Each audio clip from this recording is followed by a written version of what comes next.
finally, some good news about COVID. You'll be delighted. When you test positive for COVID, 9 times out of 10, you may not be infected.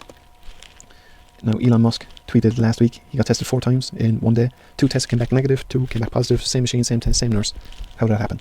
Now, the rapid antigen test, it's not very accurate. So he went for the more accurate one, the PCR test. The trouble with this is, if you run it through too many cycles, then you get a false positive. And that happens especially if you go over 40 cycles. Below 30 cycles, it seems to be more reasonable. Now, cycling is multiplying the amount of virus in the sample. And the difference in multiplication between 30 cycles and 40 cycles is actually 1,000 times more of the virus in the sample. And the question is, how many times in Ireland are we cycling our PCR samples? That question was asked here. And how many cycles are utilised in the Irish testing? I can't answer that, but I'll come back to you. Thanks very much. Thank you, Dr. Henry. So it's quite disappointing that Colin Henry couldn't answer that, because he is a member of NEFIT, one of the 30, and he's even photographed here on the right hand side of Tony Holohan. And the week before he appeared in the Oireachtas, he oversaw the testing of 90,000 people.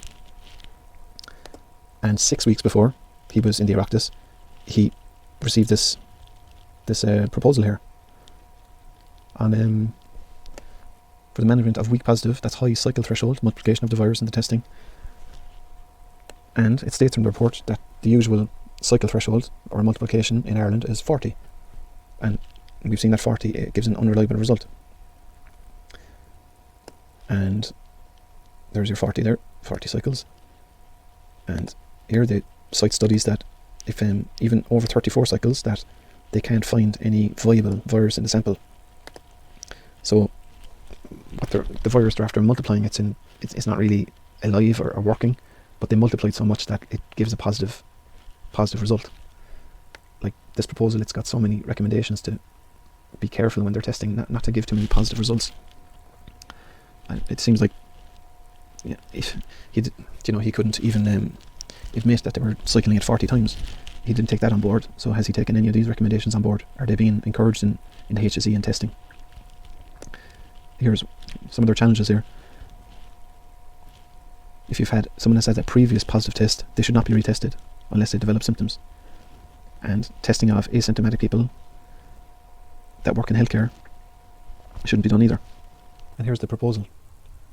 For all specimens with a high cycle threshold, they say that's more than 30, they should be retested, possibly using a different method, and if that's not available, use the same method of testing. I mean, they were bogged down with even contact tracing a few weeks ago. So did they have time to retest samples if they're doing 90,000 a week? Or did they have another machine to do the retest on? And then they say your level of virus that they're after testing, that should be compared to a previous test if you've had one. Do you think the time was taken to do that when they were testing 90,000 people a week and they were hemorrhaging staff? Or did they just test them once and they cycled it up to 40, got a positive and slapped it in there? And if they don't have a previous record to go on and they have a high cycle threshold, they have this advice about contact tracing. The result should be notified to public health as a first laboratory detection of COVID-19. And then there's a follow-up of contacts that this person has made. So that's your contact tracing there. So they're contact tracing people that have a weak positive test, that they probably don't even have the virus. And how many people testing positive are asymptomatic? They say 45% here. And there's an example in this meat plant where half of the people that tested positive in the meat plant, they were asymptomatic. And this proposal was after stating that people without symptoms shouldn't be tested, and it's more than likely that they'll have a weak result that should be negative, but they cycle it so high that it turns out to be positive and false. They've had this problem in America as well, and see in Massachusetts they were cycling it at 40, but then they said if they had stopped at 30, then that would have eliminated 85 to 90% of the positives that they were getting. So we could have a similar story here in Ireland. Only 10% of the cases in total for the year might actually have been positive.